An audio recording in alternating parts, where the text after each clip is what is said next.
Well, hello and welcome back to Stuff in Excel. What I want to do in this video is take a look at how to use the XLMiner add-in tool in Excel to perform a two-sample t-test on a set of data. So let's look at the data that we have available to us. Now, before I do that, let me remind you that the XLMiner Analysis Toolpak is available through the add-ins button on the top ribbon of Excel. You click on the add-ins button, find the XLMiner, and you can install that. Now, I've got a video on how to do that, and I'll put the link to that video down in the description area of the video.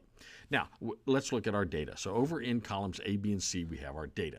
We have a store, and we have 2 employees in the store, and those employees are responsible for engaging with customers.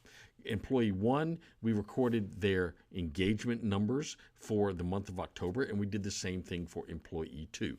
And what we want to find out is, did one employee have significantly more or less customer engagement than the other employee over the month of October? So I've already pre-named my data ranges in this. I've got one data range for employee 1 and one data range for employee 2.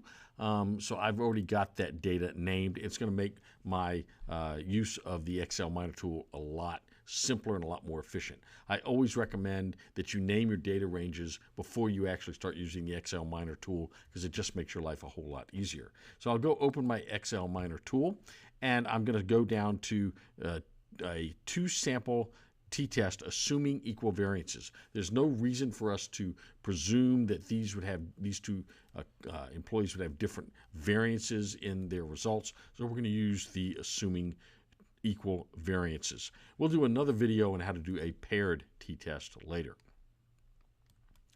So I click on the item for the two-sample t-test assuming equal variances, and it asks me for some information. It asks me for the range for my first set of data, the range for my second set of data. It wants to know what my hypothesized difference is between the means. It wants to know if I have labels, and I'm going to turn that off. It wants to know what my alpha level is. Traditionally, we pick 0.05. Some people will sometimes pick 0.01, but we're going to pick 0.05 for this exercise. The output range is where I want the output to show up, and all I have to do is click the cell where I want it to show up. And it can show up on this worksheet or on a separate worksheet if I wish. So I'm going to go up and click in the variable range for variable 1, and I will now go over to my data named range area, and I'll pick employee 1, and it will automatically, you see, put that range in my cells. Now for variable 2 range, I'm going to click the same thing, go back over to my drop down, and I'm going to pick employee 2. It's going to put that data in. I'm going to assume that the difference between these two means is 0. I've already turned off labels, so that means it will include the first line of data. And my output range I'm going to put up here in cell E1. So all I have to do at this point is hit OK.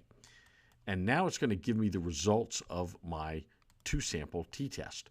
And what we can see is that the means are indeed different. Employee 1 had an average of 95.64 customers engaged. Employee 2 had an average of 82.48 customers engaged. However, you'll notice that the variability for employee 2 is much higher than the variance for employee 1. So what we're going to look at is our p-value for the two-tailed test. It doesn't really matter. We can use either one, but we're going to use the two-tailed test because I don't have any preconceived notions about which one would be higher or lower. So we're going to use this. We're just trying to see if they are significantly different, so we will use the two-tailed test. Now, the p-value is 0.1322. Generally speaking, if the p-value is larger than our alpha, and in this case we picked an alpha of 0.05, then we will assume that the null hypothesis cannot be rejected. Remember, the null hypothesis is that the two means are equal. So while we can observe a difference in the means for these two employees, the difference is not statistically significant because the variability is different for each of these employees. So the conclusion we would draw here is I would not be safe in assuming that employee 2, for example, engaged significantly fewer customers than employee 1 engaged. So based on this test, I would assume that they're both doing the job adequately as they were instructed to do. Okay, so hopefully that was helpful, and you can now see how we would use the XLMiner to do a two-tailed, two-sample test assuming equal means. In the next video, what I'll do is I'll show you how to do a paired t-test using XLMiner.